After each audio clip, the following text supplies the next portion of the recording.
What's up, guys? You're listening to a July 22nd edition of the SplashTag Podcast, and today's the Monday right after San Diego Comic-Con, where Marvel announced quite a bit during their Saturday panel in San Diego. And so here to join me today is he's a first-time guest on the SplashTag Podcast, but he's a very good friend of mine.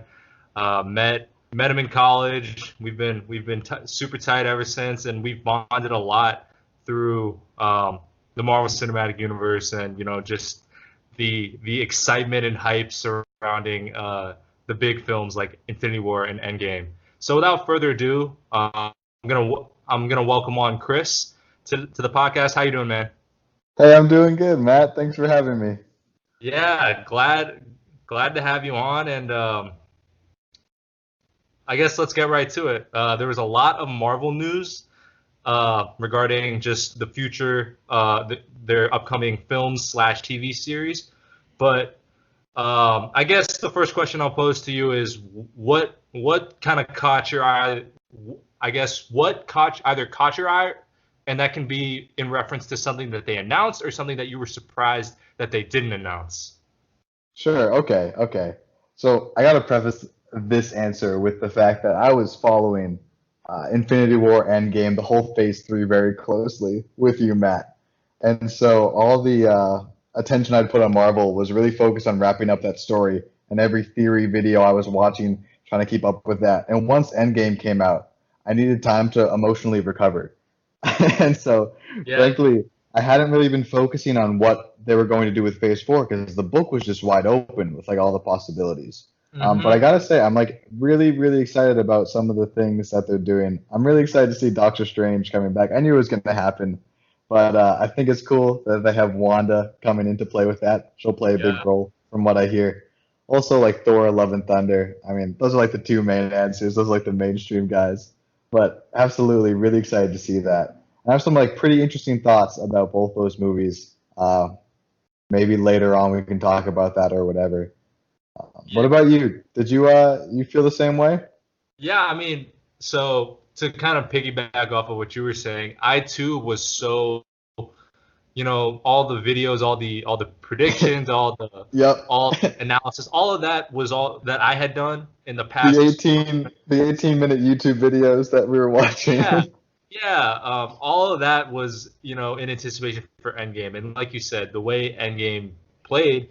The book was very wide open. I had no idea where they were gonna go. I had seen every now and then I would see just trending. It would be Disney Plus series with so and so, Anthony Mackie and Sebastian Stan announced. So I was like, okay, that's dope. But I never really thought too much about what that might look like. And now that it's official, I'm starting to think about it a little more. So to answer your question, as I said on my last podcast, the one that I did with Nathan about Endgame and Infinity War, I am a sucker for Hawkeye. So to absolutely nobody's surprise, I am incredibly excited for this Hawkeye series because it's a character that I think is incredibly relatable.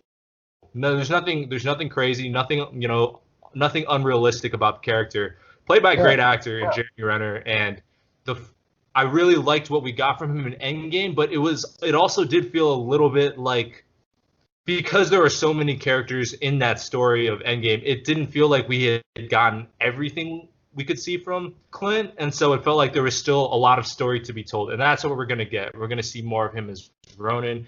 We're going to see him kind of deal with the repercussions of his time as Ronin, because now he's back with his family. And there's probably a lot of people that he upset during his time as Ronin. And then on top of that, we get to see him kind of pass the torch as he mentors a new Hawkeye. So I'm incredibly excited for that. I also am very excited for the Falcon and the Winter Soldier, only because I love those characters a lot. Anthony Mackie and Sebastian Stan interviews are. I could give me a 1 hour compilation of them two together, and to me that's funnier than 90% of sitcoms. Anyways, honestly, I watched those same videos too. It's just Anthony Mackie being a total bro, and making fun of Tom Holland too, which is it's huge. Their dynamic is I can watch that for hours too. Is unreal, yeah. But Wait, I think the real question is, are you actually going to buy the Disney Plus subscription to watch Hawkeye, Loki, Winter Soldier, WandaVision? Like, are you going to do it? Well, so here's the thing. These Disney Plus comes out this November, I think, and Yeah. these series won't come out until 2020. Like August 2020, I think is when Falcon and Winter Soldier comes out. And so for me, I guess my strategy is I'll see just here like, there might be some technical issues or there might just be some complaints about content or whatever the case may be. I'm not gonna be part of that like first feeling out phase. Sure. If I do purchase it, I'm gonna wait until right around the corner for Falcon and Winter Soldier. If people are saying good stuff about the other content, because there's gonna be Star Wars content, there's gonna be other Disney intellectual property. So if in that case, then as long as the price isn't unreasonable, I don't see why not. Sure. Yeah. I mean, personally, I'm not one to spend money on these kinds of things all that much, but it makes me a little bit nervous because I know at least like at the very least WandaVision, like the storyline there is going to end up playing like at least like a semi-important role in Doctor Strange movie. That's what I've heard. And Yeah. like I know Marvel does a pretty good job of explaining things so like anyone can kind of go in and like understand it for the most part, like the way they did for Infinity War, explaining like the Infinity Stones for everyone who's just like seeing it for the first time. Mm-hmm. But I don't want to be part of that group of people who doesn't really know what's going on all the way. Like I want to experience the full story and get excited for the new movie, knowing that I'm like with the story right now. You know what I mean? Yeah. So I have a confliction with that whole thing. Yeah. Yeah. And that's I feel that like that's why I'm not 110% in on Disney Plus, but like it's definitely something I'd consider, obviously, because like I said, there are some characters that I really want to just kind of see those stories be told, especially Hawkeye, Falcon, Wanda, etc. So yeah, let's be a direct competitor to Netflix.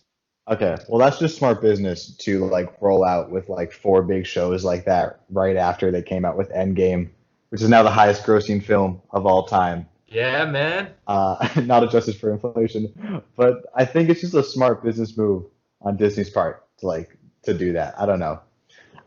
This is definitely the future. Cable is dying. That's a whole different conversation. Yeah, no, I agree with you. I think you nailed it on the head. Like Disney owns so much IP that people want to see that they can be like, you know what? We don't need Netflix. We don't need HBO Go. We can just start our own shit. Yeah, exactly. And then Netflix reported like a loss of subscribers for the first time in a long time, if not maybe ever. So that was like a really good entry time to get in and take some competition from Netflix.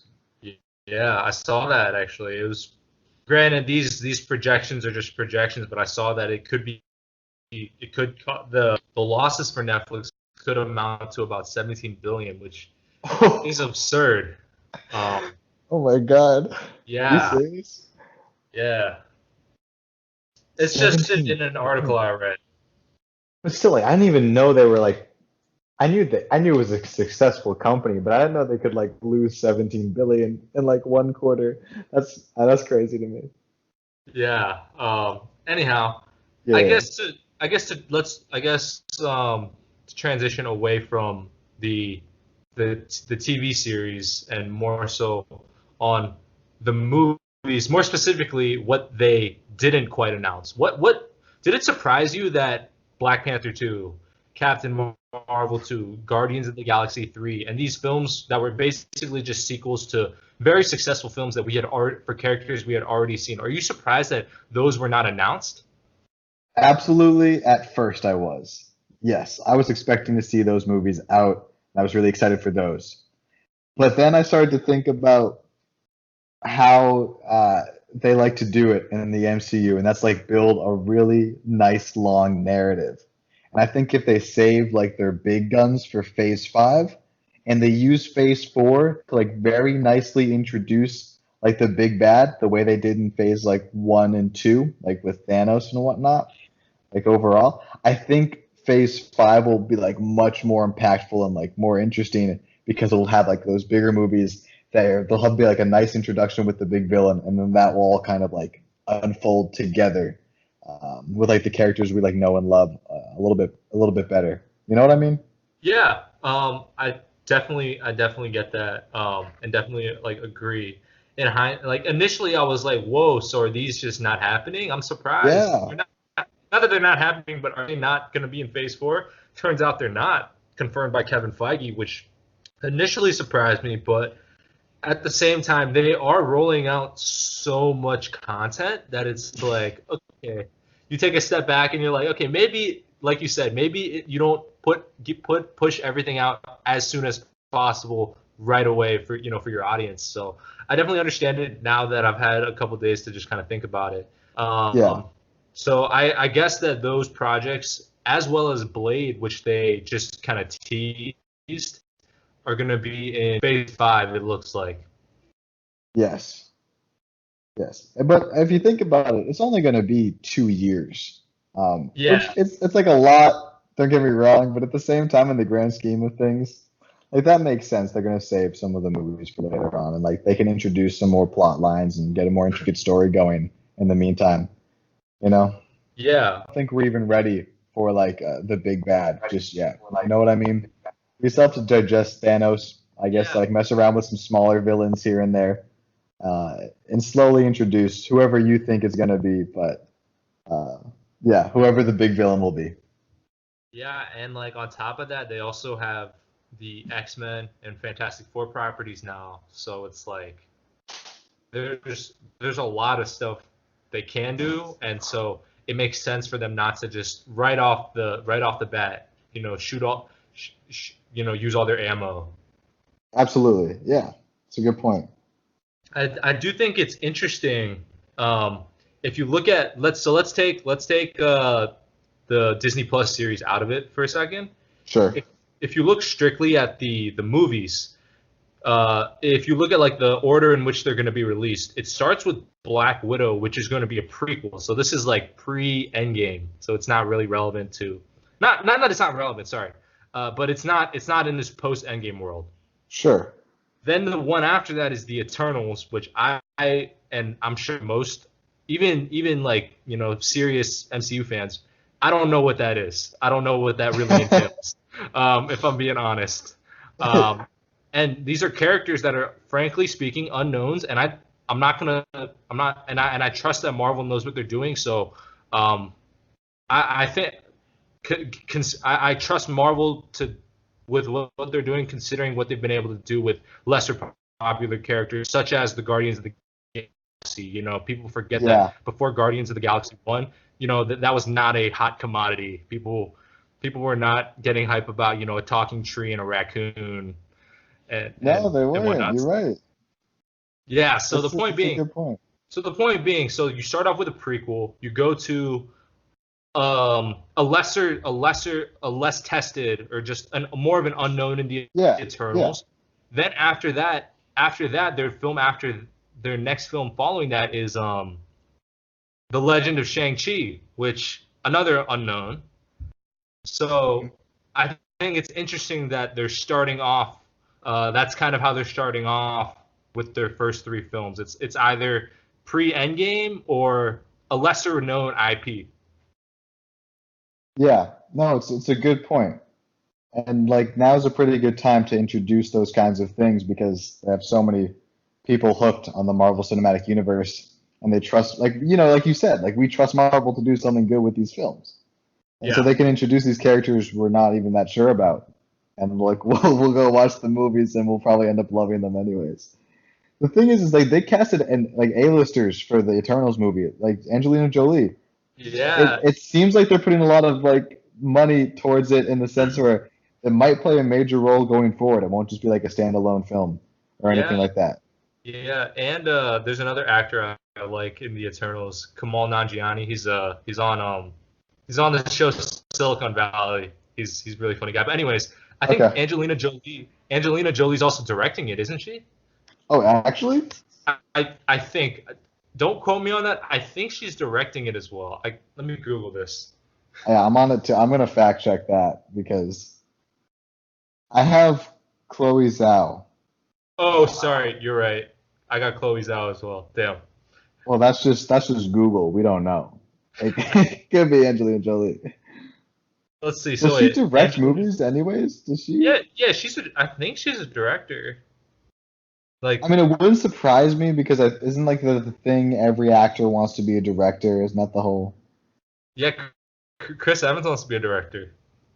Do you think he did a good job? So, okay. Full disclosure, I have not seen this movie yet, so I can't comment. But his directorial debut didn't do so hot critically. But that said, it was his debut, and it was small budget, like kind of low key film that went around at some film festivals. Had a small release. I think it was his chance to learn. I think that he's acted for some really good directors in the Marvel Cinematic Universe. So I think that he's I'm sure he's been able to learn a lot from his acting career, but I'm rooting for him. Yeah, absolutely. I get that. I hear you. I didn't even know he directed a film, honestly. I was unaware. Yeah. I by the way, that film, it wasn't well received by critics, but I'm gonna have to drop a guilty pleasure film of mine. There's this really poorly received movie called The Nanny Diaries that stars Chris Evans and Scarlett Johansson before they were in Marvel, and I'm not gonna lie, I think that movie's pretty good. You think so?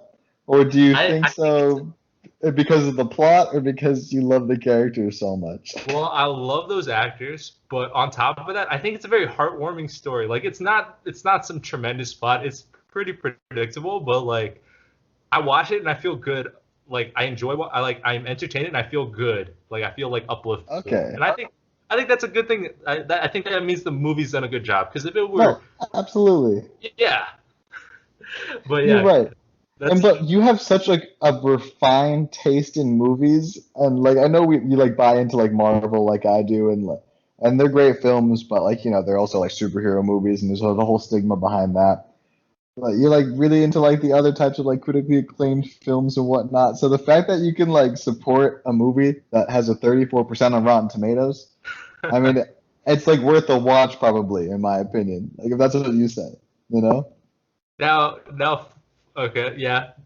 I mean, once again, there's definitely a bias because I like love those actors and I think they have great chemistry and whatnot, and it's like a feel good kind of movie. But yeah, I didn't think it sucked.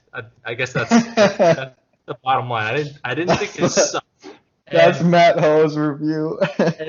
and a lot of critics panned it. It didn't suck. The Nanny Diaries, out 2007. Watch now. It didn't suck, guys. That's amazing. Yeah. That's Okay. I did not anticipate spending like 2 minutes talking about the Nanny Diaries. no, but that's what happens when you have me on the show, Matt. Anything can happen. All right, keep Anything that in can mind. happen.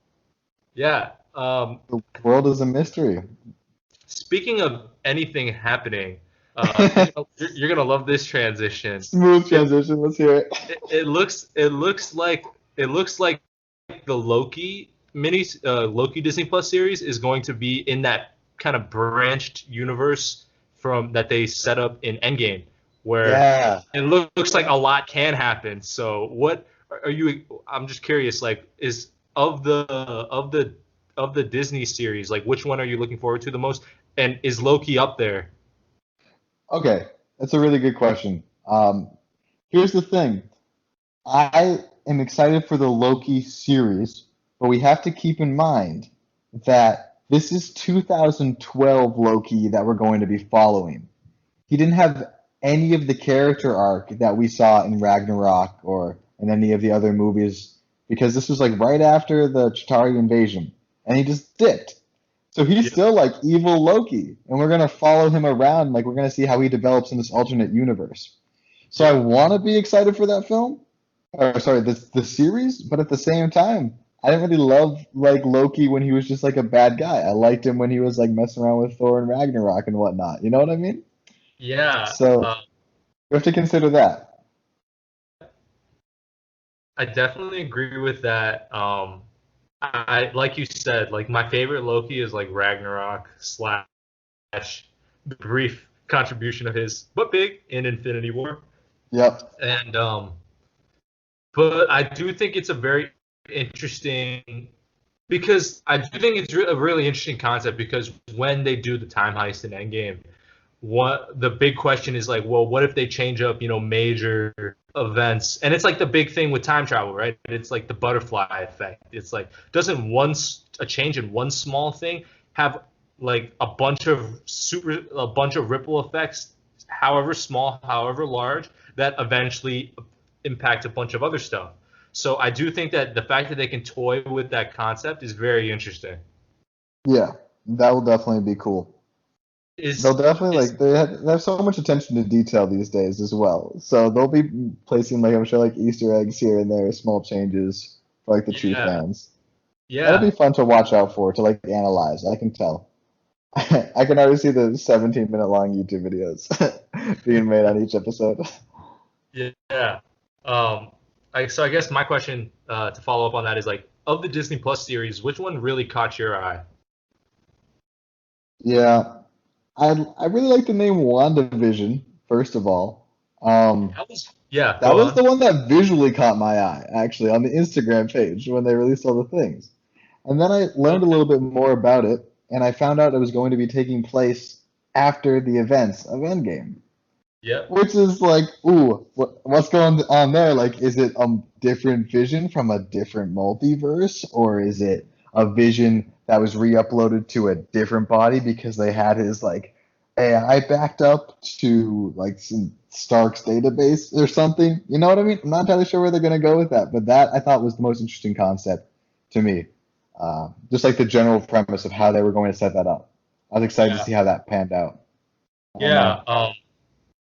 Yeah. I was actually going to ask you. I'm very curious to see how they bring Paul Bettany slash Vision back to the fray. I actually have a theory on this. I'm curious to hear what you think. Oh yeah, let's hear it. So I actually think that WandaVision will be her, whether it's through the quantum realm or other means, essentially traveling back to a period where Vision was still alive, and then trying to bring him forward, kind of like what happened with Gamora, 2014 Gamora, and maybe she just goes back in time to enjoy like the time that she had with Vision, and in some shape or form she's going to screw with time and space and the open up some kind of fuck with the multiverse is the way I'd put it, and Okay. that's going to tie into Doctor Strange too, because she's going to mess up somehow with the time space continuum, and then Ah, her yeah, and Doctor yeah. Strange will work together to try to be like, okay, we got to fix that fuck up. Yeah, I hear you. Okay, interesting. That's definitely in the realm of possibilities. And while rethinking WandaVision, the name, it would Yeah. make sense that Wanda is it's a Wanda vision. It's not like the person vision, Ah, it's like a vision. And clever. so maybe it's along the lines of she's like you said, Soul Stone, or going back in time, seeing visions of Vision. I don't know. It's a bit of a stretch, maybe. I don't know. Yeah.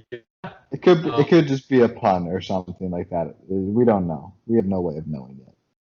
yeah, I guess that's a theory I have because only because of the title.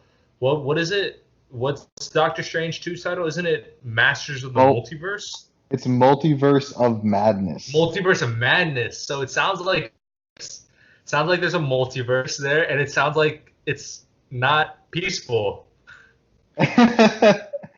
Yeah, it's probably it. It's mad. It's madness.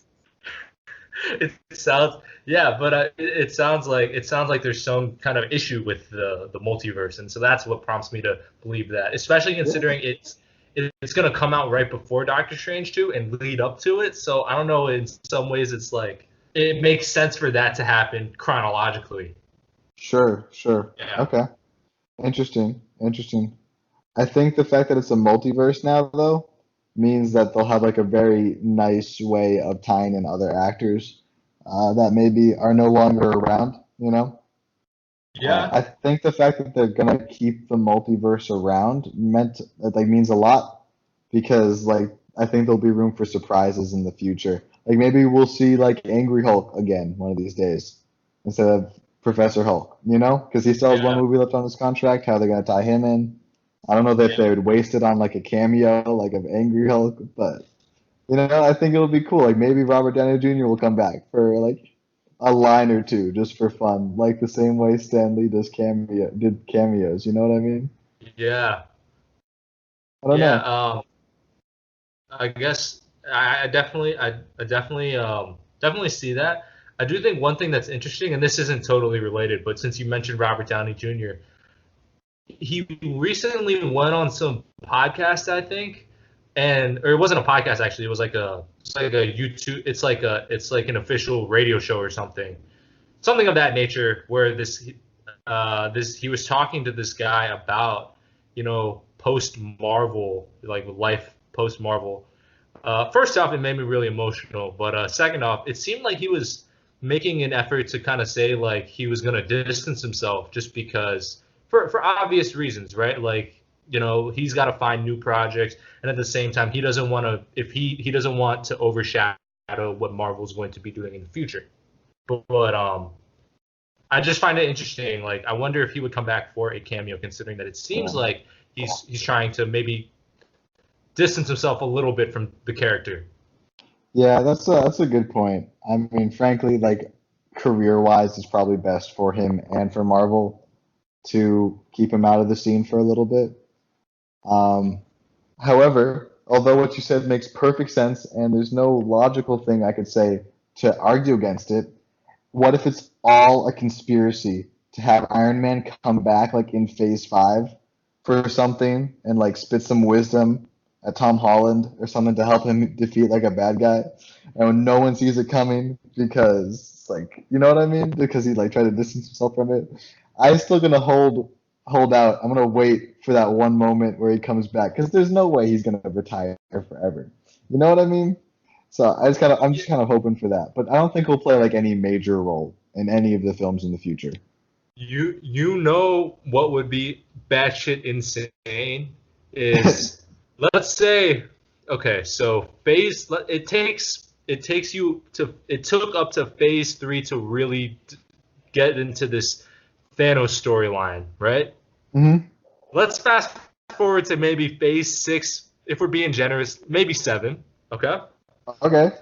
What if they're okay? So I am of the belief that they'll never be able to build up to something as grand, epic, and as emotionally cathartic and poignant storyline as Infinity War and Endgame. That's just my personal opinion. I don't think they'll be able to build up to that type of event again.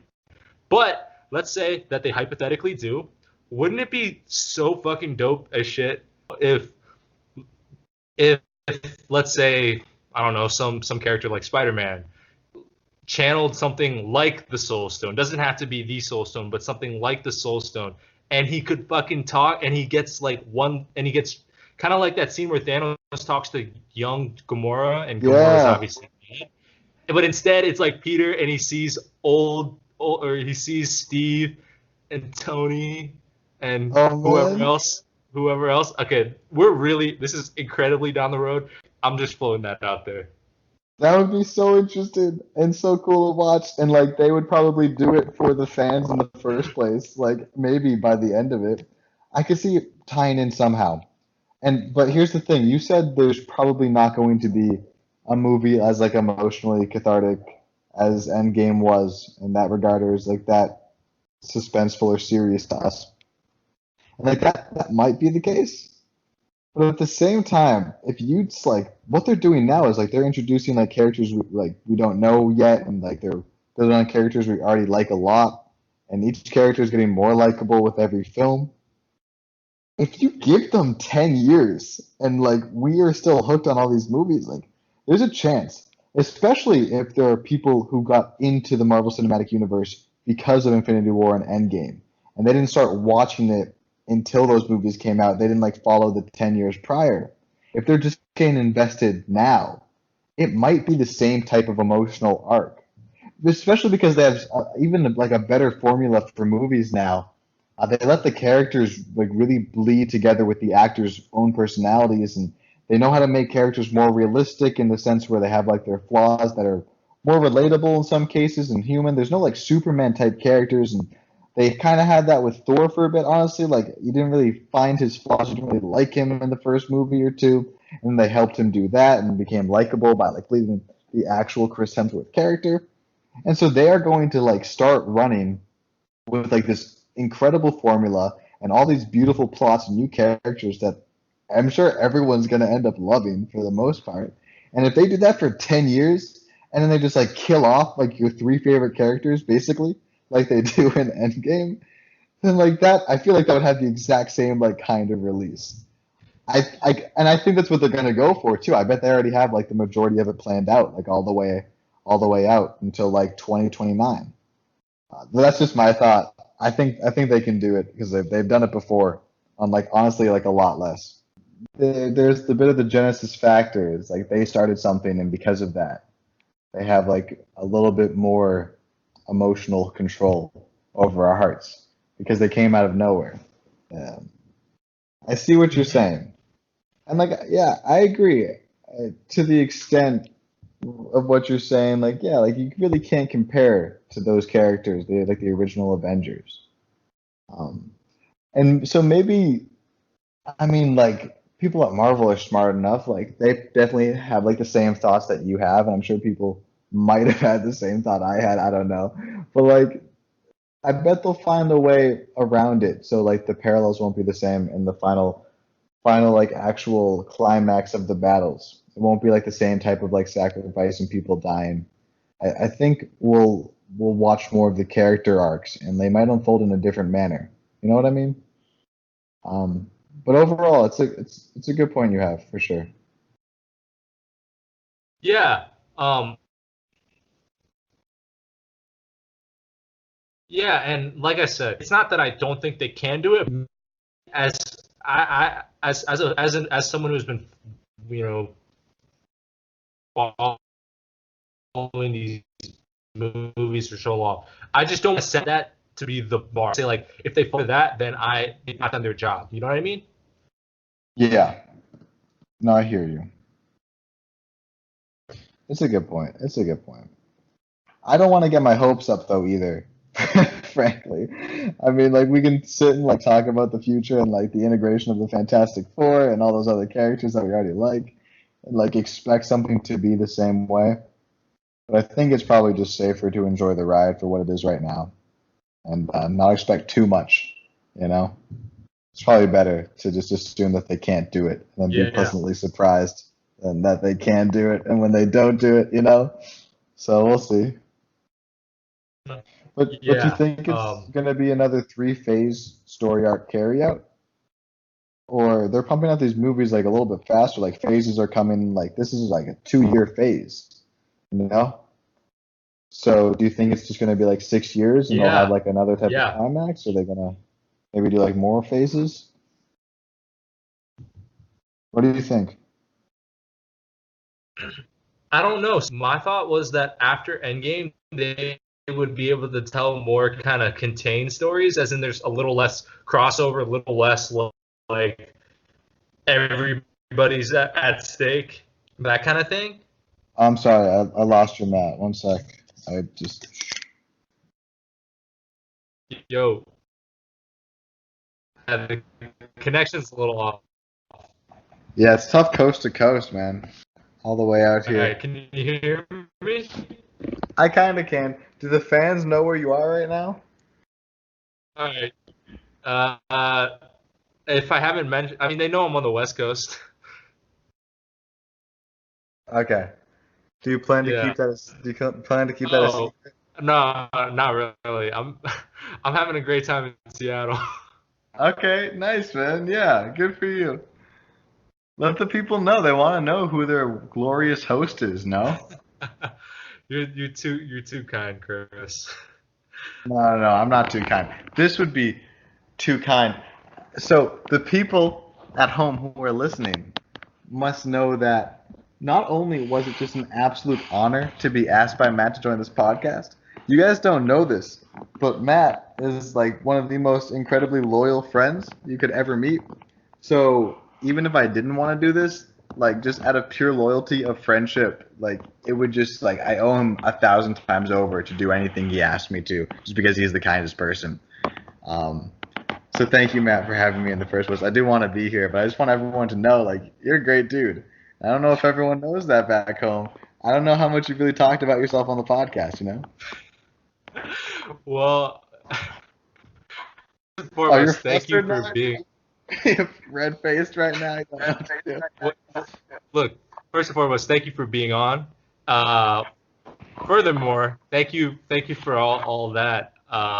You're also an incredible friend, and that's why I always, whether it's podcast or whether we're being recorded or not, I really do always enjoy talking to you. But the third thing I want to say is, I made this podcast so that like I could talk about like just like random stuff like hobbies like basketball, Marvel movies. So I feel like it wasn't the right place to be talking about myself.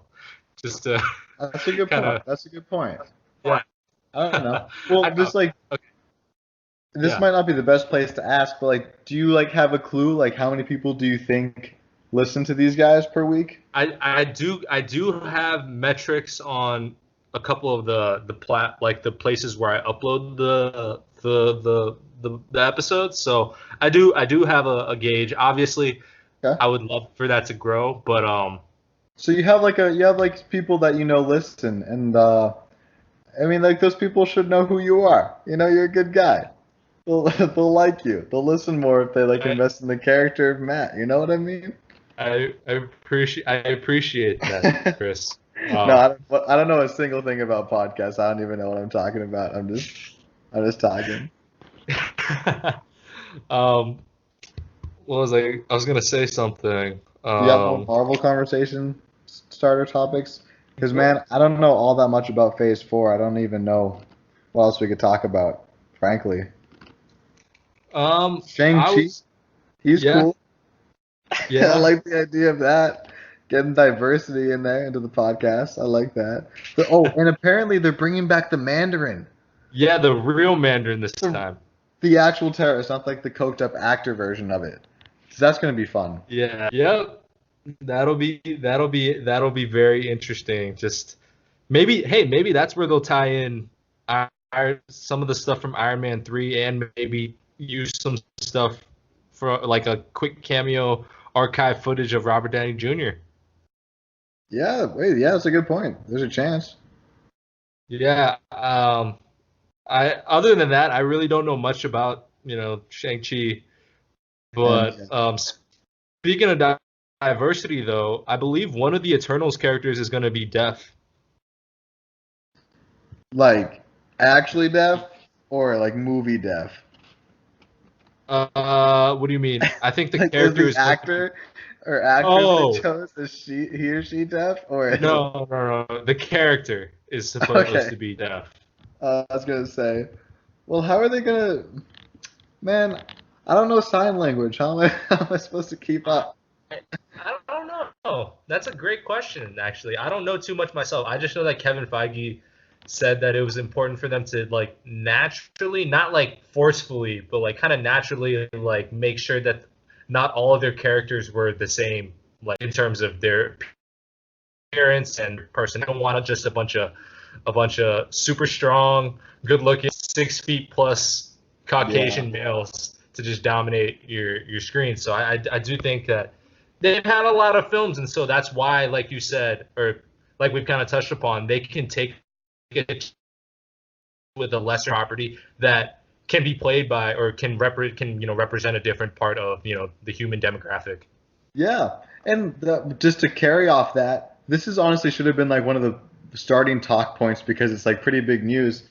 The fact that Valkyrie said she's looking for her Queen of Asgard, like that's Is it? pretty cool. Is like Yeah. we're probably gonna have like the LGBT community represented there. Sorry, Yeah. LGBTQ. I just want to clarify. Yeah, so that'll Uh, be sweet, and like I think it's nice that like the Thor character arc is going to be like winding down, and we'll focus more on Valkyrie and her love dynamic and the female Thor with whatever how they're gonna play that one out. I think that's also pretty cool. That'll be like a good empowering movie, kind of like the way Captain Marvel was, for the Yeah. woman. We can get like maybe a little send off for Chris Hemsworth if it is his last appearance. Yeah, but at the same time, like Guardians of the Galaxy 3, I feel like they have to have that for a bit, no? I do think they're wrapping up the original Avengers. So obviously there's 3 that are still alive post Endgame. I think Hawkeye's going to wrap his arc up with his series, unless it's so incredibly like off the charts that they have to get like a second season. But I do think that they're going to wrap Hawkeye up. Mark Ruffalo has 1 film left on his contract. I think he gets one final good send off, and I think Thor. Not that his arc is done, but I do think maybe it's like you said, 2 films, and they could definitely kind of conclude that story. Yeah, absolutely. But with his story, like, will that story even be about him all that much? Because it's called Thor. That's the thing. Yep. It's called Thor, but that doesn't mean it's Chris Hemsworth. I mean, Natalie Portman is apparently Thor in this movie. So, I'm really curious to see how that happens. Yeah, that'll be cool. Also, how is she getting her powers? I don't understand. Like, I get you're worthy. If you hold the hammer, you have the powers of Thor, yada, yada, yada. But there's no hammer, and I don't think they can just introduce time travel into every single movie. I think that would ruin the universe in general. I don't know. What are you thinking on that? I'm thinking of this on the spot, so if it sounds a little cuckoo, like that's why. Okay. Maybe when she was I hate to. This might not be the most popular Marvel movie, but if you remember Thor: The Dark World, Jane had the ether in her, and she spent a decent amount of time on Asgard. Maybe there was something weird that it did to her physical maybe that did something weird to her physical form and capabilities, and that makes her now a little Asgard, like as in have those Asgardian strength and. I don't know. That's a little out there. No. It's a thought. It's a thought. And just thinking about it now, like if Doctor Strange has a multiverse and everyone else has like playing off of that, maybe this is an alternate reality. Where like in the Thor 1, it was Natalie Portman who picked up the hammer before Thor. Although that makes no sense because they have to introduce Valkyrie again, and then Thor, like where is his arc going? But that's the only thing that would like make sense. Maybe like a precursor, like before the movie starts, they have like that shot, and maybe they fast forward. Like that's possible, like they did with Endgame. But I don't know. Yeah. Super random, but I gotta ask. Do you think we're done seeing Rhodey? Oh, dang! I didn't even think of that, honestly. Now you're just kind of putting me on the spot. Probably. Maybe he'll make an appearance in like the Falcon and Winter Soldier, because he kind of falls into that category of heroes, like Earth-based, minor kind of threats, but still like super cool and strong. But like with the whole like WandaVision, Doctor Strange, Thor arc, and that's just like type of celestial nearly. He won't play a role in there at all. Okay. I asked that question because I think Gwyneth Paltrow said that Endgame was Pepper's final appearance, which makes sense for obvious reasons. Yeah. But this is a funny story that I haven't told you actually. And Far From Home spoilers, so just be warned. There's that scene in Far From Home. The scene like that leads to the classmate taking a picture of Peter shirtless with the random European woman. Yeah. Dude, from the backside, I thought it was Pepper. Really? Like before he strips and takes his shirt off and all that. Like when there's just like a tall blonde woman waiting for him with a suit. I was like, what the fuck? They brought Pepper back. Oh, I can see that. Yeah. You know what? Maybe they wanted Pepper in that scene because she seemed like a really random character just to have. Maybe it was written for Pepper and they didn't get her because it's a good point. Like it would have actually made sense if There's a suit she upgrade and did that. everything. I don't know. Yeah. I love Yeah. that. That was just a funny kind of little side note. Also, I told you this kind of briefly a couple weeks ago off air, but like when they flash back to Obadiah in Far From Home, I knew that was one of your favorite scenes, and I was like, damn, Chris is gonna fucking love this. Dude. Yeah, I know. I think I texted you this, but I was like, man, I was thinking about you when they flashed back to Obadiah yelling at that dude. Yeah, it's crazy because you're the one who like loves that, like that is like one of your favorite scenes. Yes, honestly, man. I don't know. It's really inspiring to have like the general idea of someone being so smart that they can create like technological revolutions in like a cave. And honestly, part of the reason why I'm studying engineering is because of the Iron Man suit. Like the idea is so cool to me. It's like, well, I mean, when you really think about it, it's one super advanced prosthetic, and that's just like biomedical engineering, basically. And so that's what like I'm doing. And sure, you know, Yeah. you go to engineering school and you learn that in fact nothing is done by yourself, and you don't have a billions and billions of dollars worth of funding for all of your projects. And it's actually the exact opposite, and you got to work in teams and collaborate and work with finite resources, and that's also really interesting. That's just something I learned about. I don't even know where I was going with that, but I think I just wanted to like make the point that like I love that scene just to like focus in on like what engineers are and like what the expectations are, like the ideologies that we have towards like these superheroes, and like it's just inspiring. I'm kind of rambling. Yeah. I'm getting excited about my one of my favorite movies of all time, but it's just such a good film, and it's such a good scene because it just like emphasizes the fact that like that's such an anomaly. Iron Man is like so special in that way because everyone else needs a team and like resources and time and collaboration. Not everyone can just like put together an arc reactor in a cave with an Iron Man suit. Yeah. You know? It's just all of engineering summed up in one quick scene. Yeah. Two points on that. One, I found it very fitting that you said, you know, in the real world we work with, you know, limited time and finite resources. You said that specifically. You know who else would believe that the universe had finite resources? My dude. Yep. Yeah. Your man Thanos coming out. Yeah. So I just found that funny, but no, I definitely I agree with you in how that, you know, when you're watching that, it's like holy shit, like that there is like an inspirational component to that, you know, him building that suit, getting out of that cave. You know, it was, I mean, it's so iconic that like they used it again in the end. They referred to it in the Endgame trailer, you know, when he's recording the message for Pepper. But on another note that's like semi-related, I don't know if you thought about it like this deep, but so earlier, remember how I mentioned that like Robert Downey Jr. is on some podcasts just like reflecting and talking about life? Yeah. So he said that the reason why he was okay with how Tony, like with how they wrapped up Tony's arc, was because he said that he truly felt like it had come full circle. Obviously, like there was like, you know, him coming full circle as in his own kind of personal and professional life. But he said that for the character specifically, he said that the first thing that he ever does as Iron Man is him in the cave building the suit. And he says that Tony, the character, he does that for only himself.